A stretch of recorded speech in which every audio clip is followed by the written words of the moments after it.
सत्य के साथ घटना होती रहती है, यहाँ पर टकराव चलता रहता है, लेकिन वो अपनी पहचान बदल रहा कर मैं मोहम्मद दीपक। हमारे दो युवा साथियों ने किस प्रकार से इंसानियत को बचाने के लिए सामने आए। अपने नाम के आगे मोहम्मद लगाने को राहुल गांधी हीरो बोलते हैं। कि मुख्यमंत्री जी इस प्रकार के अराजक तत्वों को कोटद्वार भेजकर किस प्रकार से उत्तराखंड का भला करना चाहते हैं। जहाँ जहाँ मुस्लिम्स की बात आ रही है, कांग्रेस आंख बंद करके सीधे सीधे उनके समर्थन में खड़ी हो रही है। तो सत्ता में बने रहने के लिए ये कुछ भी कर सकते हैं। ये सरकार लोगों का विश्वास खो चुकी है। आपने कोटद्वार का जिक्र किया तो आप अच्छी तरह जानते हैं कि वहां पर हमारे दो युवा साथियों ने किस प्रकार से इंसानियत को बचाने के लिए सामने आए और इंसानियत को उत्तराखंड में शर्मसार होने से बचाया।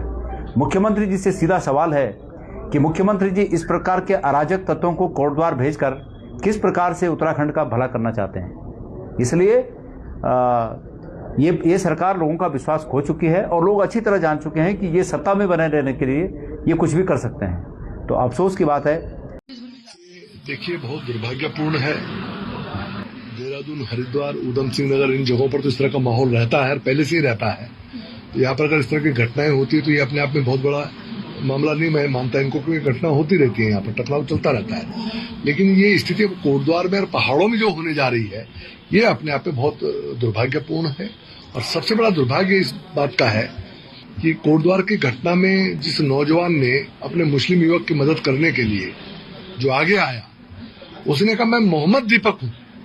ये एंगल देखना पड़ेगा। दीपक कुमार के नाते वो अपने मित्र के मदद में खड़ा होता और वहां पर उनका प्रतिकार करता तो चल जाता। कांग्रेसी कार्यकर्ता होता तो कांग्रेसी कार्यकर्ता के नाते वो उसका प्रतिकार करता तो चल जाता, उसका विरोध करता चल जाता। लेकिन वो अपनी पहचान बदल रहा कर मैं मोहम्मद दीपक हूँ, वो और उसके बाद वो विरोध कर रहा है। तो कौन सी मानसिकता काम कर रही है, एक कांग्रेस किस मानसिकता को आगे बढ़ा रही, ये अपने आप में सोचने का विषय है। और ताज्जुब तब होता है कि जब राहुल गांधी जो नेता प्रतिपक्ष है, पूरे देश के इतने बड़े नेता हैं, वो उसको हीरो बोलते हैं। मतलब अपने नाम के आगे मोहम्मद लगाने को राहुल गांधी हीरो बोलते हैं।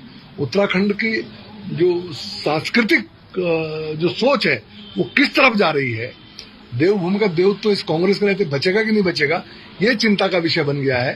तो ये देखना पड़ेगा कि पहाड़ों को किस तरह से इससे बचाया जा सके ताकि इस उत्तराखंड का देव तो बचा रहे। और मैं तो एक बात और कह रहा हूं कि जब जहां जहां मुस्लिम्स की बात आ रही है, कांग्रेस आंख बंद करके मेरिट डिमेरिट के आधार को छोड़कर सीधे सीधे उनके समर्थन में खड़ी हो रही है। तो उससे क्या हो रहा है, यहाँ का जो एक मानस है वो बिगड़ रहा है, सोच बिगड़ रहा है। और मैं मान रहा हूं कि अगर इस उत्तराखंड का देवत्व बचाना है, इस उत्तराखंड को बचा कर रखने, संस्कृति को बचाना है, तो हमको इसको कांग्रेस से बचाना पड़ेगा। ये उत्तराखंड की जनता को समझना पड़ेगा। सत्य के साथ।